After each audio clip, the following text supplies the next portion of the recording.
The India Today group is deeply saddened by the untimely demise of Akshay Singh. Akshay had been working with Aaj Tak as a special correspondent since December 2013.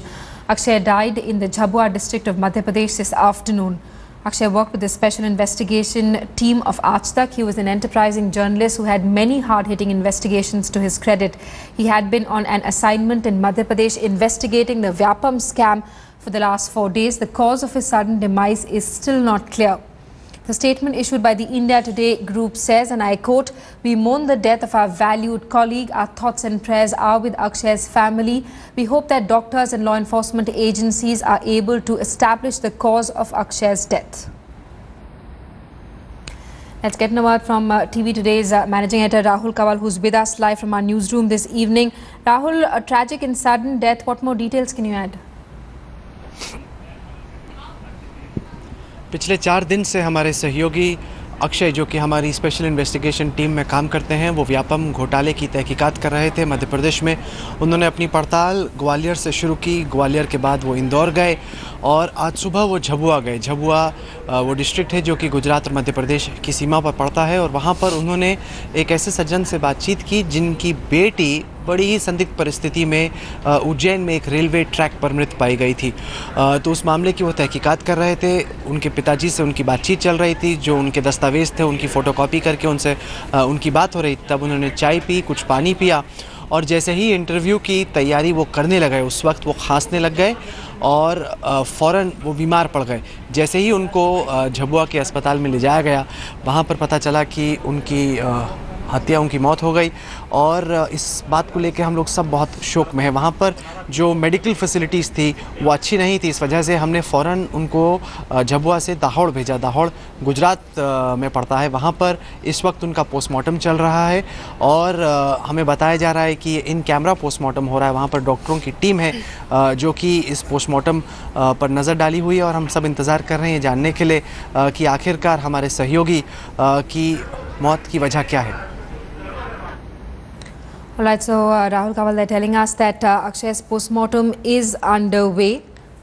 Akshay has been had been working with the group since December 2013.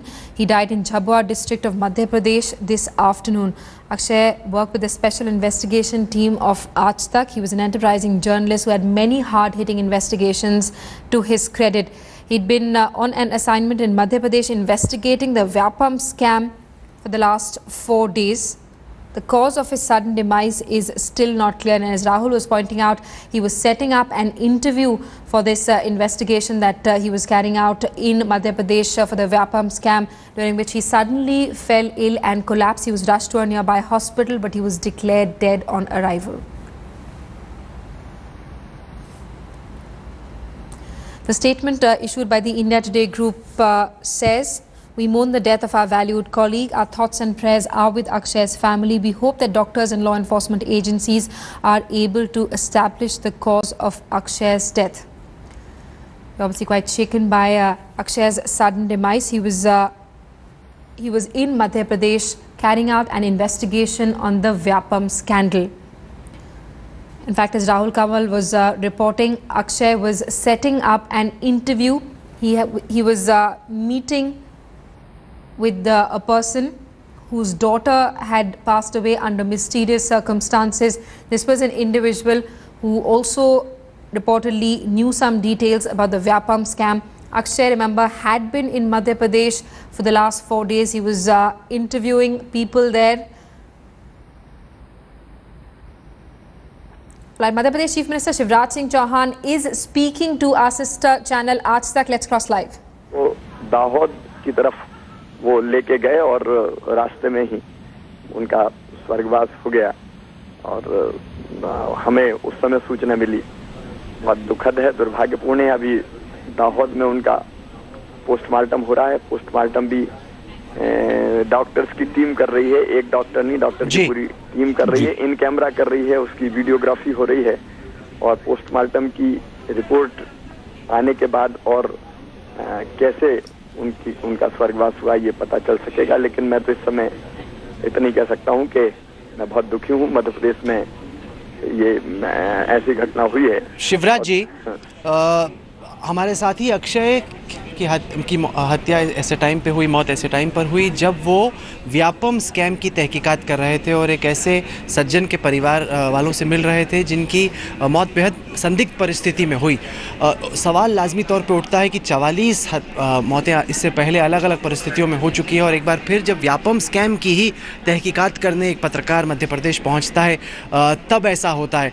Vyapam scam को लेकर बार बार एक के बाद एक इस तरीके से लोगों की मौतें क्यों हो रही हैं सर? अब देखिए, इसका जवाब मैं क्या दे सकता हूँ। अब ये तो पोस्टमार्टम के बाद पता चलेगा कि उनकी मृत्यु का कारण क्या है। एकदम ये कहना कि क्यों हुई मेरे लिए संभव नहीं है। मैं केवल इतना कह सकता हूँ कि व्यापम की पूरी जांच, ये जांच शुरू मैंने करवाई। इस व्यापम की जो व्यापम में अनियमितताएं हुई उसकी जानकारी पहले मुझे लगी, मैंने जांच करवाई, एसटीएफ को दी, लेकिन बाद में वो जांच हाई कोर्ट ने अपने हाथ में ली। आज पूरी की पूरी जांच हाई कोर्ट की मॉनिटरिंग में हो रही है। हाई कोर्ट के निर्देश हैं कि एसटीएफ कोई राज्य सरकार से संबंध नहीं रखेगी, किसी का ना तो ट्रांसफर हो सकता, ना किसी का और कोई दूसरा वो हो सकता। वो पूरी तरह से हाई कोर्ट की मॉनिटरिंग में। हाई कोर्ट ने एक एसआईटी बनाई हुई है, एसआईटी के पर्यवेक्षण में एसटीएफ काम कर रही है। राज्य सरकार का उससे कोई वास्ता नहीं है। और जहां तक जांच का सवाल है, सीबीआई की जांच की बार बार उठती है। हाई कोर्ट ने ये कहा कि जो कुछ जांच चल रही है वो ठीक चल रही है, इसलिए सीबीआई की जांच की आवश्यकता नहीं है। माननीय सर्वोच्च न्यायालय ने कहा कि सीबीआई की जांच की आवश्यकता नहीं है। और आज चूंकि हमारे हाथ में ये जांच है ही नहीं, पूरा मामला कोर्ट की मॉनिटरिंग में चल रहा है, तो हमने एसआईटी को निवेदन किया है कि वो एसआईटी इनकी भी जांच करवाए कि ये किन परिस्थितियों में क्यों हुई है। अक्षय के परिवार की तरफ से और आज तक के भी परिवार की तरफ से ये दरख्वास्त भी है, ये गुजारिश भी कि आखिरकार अक्षय की मौत क्यों हुई और कैसी, इसकी पूरी तफ्तीश होनी चाहिए, तसल्ली से इसकी तफ्तीश होनी चाहिए। आज तक की चिंता जितनी है उससे कई गुना ज्यादा मेरी चिंता है और मेरी जिम्मेदारी है कि तफ्तीश बिल्कुल ठीक हो, सही दिशा में हो। और आप निश्चिंत रहिए, इस मामले में भरोसा रखिएगा कि उसमें जिस भी तफ्तीश की आवश्यकता होगी वो पूरी होगी और उसमें कोई कसर छोड़ने का सवाल नहीं। इस वक्त सर पूरे देश की निगाहें मध्य प्रदेश पर हैं, एक के बाद एक अलग अलग परिस्थितियों में 44 लोगों की मौत। क्या आपको खुद इस बात का गम है, इस बात का अफसोस है? एक भी मौत अगर होती है तो वो दुर्भाग्यपूर्ण है, लेकिन आप ये, मैं चूंकि ये समय नहीं था कि मैं चर्चा करता, लेकिन आप बताइए कि ये हमने अपराध किया कि हमने व्यापम की जांच करवाई, एसटीएफ को जांच दी। कोई भी सरकार जांच करवाती तो तत्काल जो घटना होती उसकी जांच करवाती है। मैंने कहा कि इसकी गहराई में जाओ, अगर इसके पीछे और कोई है तो उसको ढूंढ के लाओ। अब एसटीएफ ने जांच की तो जांच में कई तरह के लोग सामने आए, जो लोग सामने आए उनके खिलाफ कार्रवाई की गई, उनमें से कई लोग जेलों में हैं और अब सुप्रीम कोर्ट और हाई कोर्ट के निर्देश पर वो जांच चल रही है। अब ऐसी परिस्थिति में अगर सिस्टम को क्लीन करने के लिए मैंने अगर ये निर्देश दिए कि जांच करो, तो मैं मानता हूं कि मैंने अपराध नहीं किया, मैंने तो पूरे सिस्टम को क्लीन करने के लिए ये कदम उठाया था। अब उसके कारण क्योंकि बड़ी संख्या में जो रैकेटियर थे वो पकड़े गए, उनसे संबंधित लोग पकड़े गए, अब उसमें अगर कोई मृत्यु होती है तो इसमें कोई राज्य सरकार या मुख्यमंत्री, मैं मानता हूं कि एक भी मृत्यु दुखद है, दुर्भाग्यपूर्ण है, लेकिन मैं तमाम चश्मदीदों को इस केस ये नहीं कह रहा कि कितनी मौत कैसे हुई है, क्योंकि आमतौर पे इसको इस तरीके से लिया जाता है कि ऐसे नहीं हुई वैसे हुई। अब मैं संख्या के विवाद में भी नहीं पड़ना चाहता कि कितनी हुई कितनी नहीं हुई, एक भी हुई तो दुर्भाग्यपूर्ण है। लेकिन हमने एसआईटी से निवेदन किया है, एसआईटी जो रिटायर्ड जस्टिस की अध्यक्षता में बनी हुई है, जिसमें जो हाई कोर्ट की मॉनिटरिंग में काम कर रही है, वो देखे पूरे मामले को, जांच करे और इस पे अगर कहीं कोई तथ्य आता है तो कार्रवाई करे। तमाम चश्मदीदों को लग रहा है कि उनकी भी जान अब खतरे में है, उनकी जान महफूज रहे उसके लिए आपकी सरकार क्या कर रही है? ये जो आप कर रहे हैं ये थोड़ा अतिशयोक्तिपूर्ण है जी। राज्य शासन पूरी तरह से अब जो जेल में है, जेल में उनकी देखरेख हो, अगर कोई बीमार है तो उसका ठीक से इलाज हो।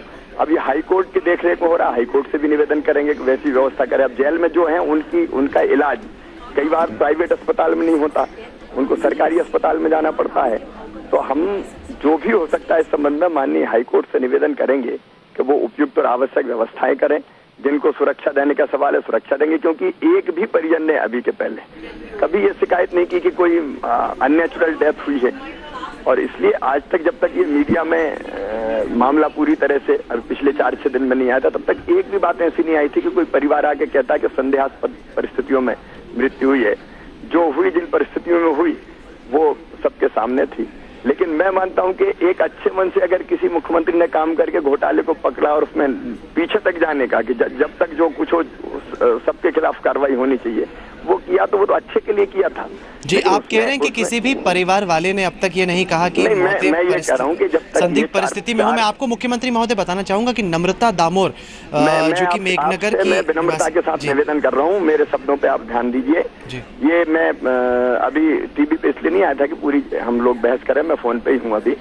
मैं ये निवेदन कर रहा था कि 4-5 दिन पहले तक, जब तक ये जो अभी की जो अस्पताल में डेथ हुई थी, इसके पहले किसी परिजन ने ये शिकायत नहीं की थी। ये मैंने निवेदन किया, मेरे शब्दों पर ध्यान दीजिए।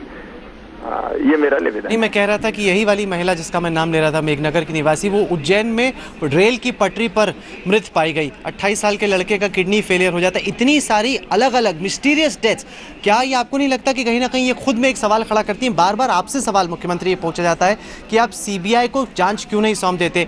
सीबीआई को जांच देने में मुझे कोई आपत्ति नहीं है, लेकिन ये फैसला मैं नहीं करूंगा, क्योंकि हाई कोर्ट ने सीबीआई को जांच देने से इनकार किया, सुप्रीम कोर्ट ने सीबीआई को जांच देने से इनकार किया। हम इस जांच को नहीं कर रहे हैं। मैं फिर निवेदन करना चाहता हूं कि मेरे हाथ में, राज्य शासन के हाथ में कुछ नहीं है।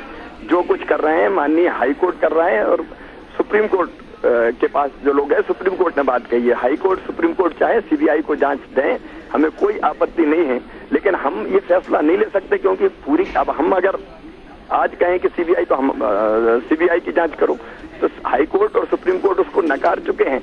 फिर लोग ये कहेंगे कि अब जांच पूरी हो गई, लोग फंस रहे हैं, अब ये यहाँ से घुमा के वहां ले जा रहे हैं। इसलिए जो फैसला माननीय हाई कोर्ट करे, माननीय सुप्रीम कोर्ट करे, वो फैसला हमें स्वीकार है। हम लोगों को कोई आपत्ति नहीं होगी जैसे कराए, लेकिन आपको कोई परहेज नहीं है। आप, क्योंकि अब तक दिग्विजय सिंह की प्रेस कॉन्फ्रेंस सुनो, कांग्रेस कहते हैं कि आप नहीं चाहते, आप कह रहे हैं आपको कोई परहेज नहीं है सीबीआई के पास जाए। तो मैं आपसे, देखिए, मैं इस बहस को करने नहीं आया था, माफ कीजिए, लेकिन कांग्रेस की अगर आप बात करते हैं तो यही कांग्रेस है जिसने पहले कहा कि सीएम ने अपने नाम काट के दूसरों के नाम लिख दिए।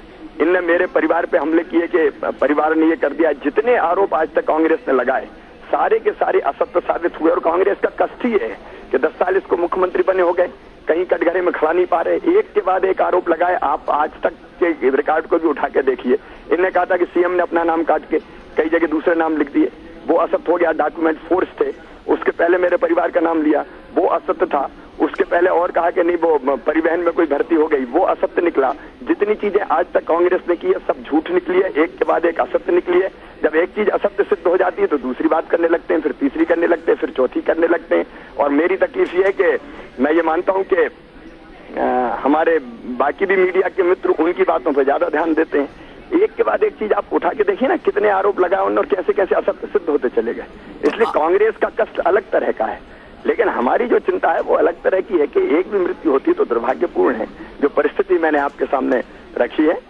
और तो आखिर में खत्म करने से पहले इस वक्त अक्षय के परिवार वाले देख रहे हैं, तमाम लोग देख रहे हैं, उनको, उनके दिल में सवाल उठ रहे हैं कि आखिरकार ये हुआ क्या। उनको मुख्यमंत्री के तौर पे, मध्य प्रदेश के चीफ मिनिस्टर होने के तौर पे आप क्या भरोसा देना चाहेंगे शिवराज? नहीं, एक तो पूरी तरह से, जैसे मैंने कहा कि ये पोस्टमार्टम भी हो रहा है तो डॉक्टर्स की टीम कर रही है, गुजरात के डॉक्टर्स की टीम कर रही है, और इन कैमरा हो रही है। तो जो कारण है वो सत्य सामने आएगा। उस कारण के पीछे जितनी तफ्सीस होनी है, जितनी तहकीकात होनी है, वो सारी तहकीकात होगी। और मैं भारी मन से ये कह रहा हूँ, क्योंकि मैं जानता हूँ कि एक माँ का कष्ट क्या होता है, एक पिता का कष्ट क्या होता है। मैं भारी मन से ये कह रहा हूँ कि उस परिवार के साथ हम पूरी तरह से खड़े हैं, और जैसी आवश्यकता होगी वैसे हम खड़े हुए हैं। और इसके पीछे जो कुछ भी है तफ्सीस पूरी की पूरी होगी, जैसा मैंने आपसे पहले निवेदन किया है। आप ये भरोसा दे रहे हैं कि इसकी तहकीकात होगी, पूरी तफ्तीश होगी, और आप ये भी कह रहे हैं कि सीबीआई जांच से आपको परहेज नहीं, अगर हाई कोर्ट या सुप्रीम कोर्ट की तरफ से ये आदेश आता है। पूरे आज तक के परिवार के लिए, इंडिया टुडे ग्रुप के लिए बेहद दुख की घड़ी है। आपने आश्वासन किए हैं, हमें उम्मीद है कि आप इन आश्वासनों पर अमल भी करेंगे। ज्यादा दुखी मैं हूँ, क्योंकि मध्य प्रदेश में घटना हुई है, और ये मैं तो दुर्भाग्यपूर्ण मानता हूँ कि ऐसी कड़ी जुड़ी के मन और व्यथित हो गया, और कहने के लिए शब्द नहीं है। शिवराज जी, आप जुड़े हमारे साथ, इसके लिए आपका धन्यवाद। All right, that was Madhya Pradesh Chief Minister Shivraj Singh Chauhan speaking to India Today, saying that Akshay's postmortem is underway. It's being carried out in camera by a team of doctors from Gujarat. Let's get a word from Vinay Tiwari, Managing Editor, India Today Television. He's with us on the phone line. Vinay, Chief Minister Shivraj Singh Chauhan promising a fair probe but refusing to answer tough questions on Vyapam deaths. Yes, Simi, in many ways he is, but I think there are some facts on both sides which need to be considered carefully. What Shivraj Singh was right was about the fact that this case is indeed being monitored by the SIT. But having said that, there are certain other contrarian facts that also exist in this case, including the fact that more than 28 people have indeed passed away who were directly involved in this case as accused in the list of, in the list that the police has prepared. I think in many ways, in terms of perception, the Madhya Pradesh government does seem to have a question on hand, for which most people are not satisfied with in the answers that we've got so far. The biggest being that in a case like this, which is so wide-ranging and which has thousands of people as accused in the case, how is it that 28 people who were witnesses on the police list have been found dead in various different circumstances and scenarios, including suicides and mysterious deaths? I think that's one big question that perhaps needs to be answered. I think the Chief Minister today made it very clear that he's open to the idea of a CBI inquiry, but he then, of course, claims that two courts of India, the High Court of Madhya Pradesh as well as the Supreme Court, have not agreed to that. Now, this is something that perhaps is being tossed into the judiciary's court as of now. But the fact remains that in any case, any criminal investigation, if there are 28 deaths over a period of time, questions are bound to be asked. Sini. Absolutely, and this has given the Congress more ammunition against the BJP, since there are some allegations that the scam goes right to the very top. Yes, and I think that is why this investigation has taken a political turn, and that's why the SIT was formed, because it needed a court monitoring of any investigation. Remember, the police is a state subject, and the police of the state reports to the Chief Minister, and that is why in a case like this, if it's a court-monitored investigation, there is a semblance of greater autonomy or greater fairness in the probe that is being done, and that is why this is being monitored by the SIT. But the question is that the central probe agencies perhaps now can only be ordered, or the investigation can only be ordered if the court of that land agrees to that. The only problem is that the political politicizing of this case has happened at a very deep-rooted level. Especially remember that the family of the governor got dragged into this controversy, and so did the family of the Chief Minister. So in any case where you have the families of governors and chief ministers getting involved in a case, it is bound to raise the political heat, and that's what's happening, really. Thanks so much for that update, Shivraj Singh Chauhan, reacting to this latest development. A senior reporter working with India Today died under mysterious circumstances while carrying out a special investigation report on the Vyapam scandal. We'll continue tracking developments. A short break here. Lots more lined up on India Today. Do stay with us.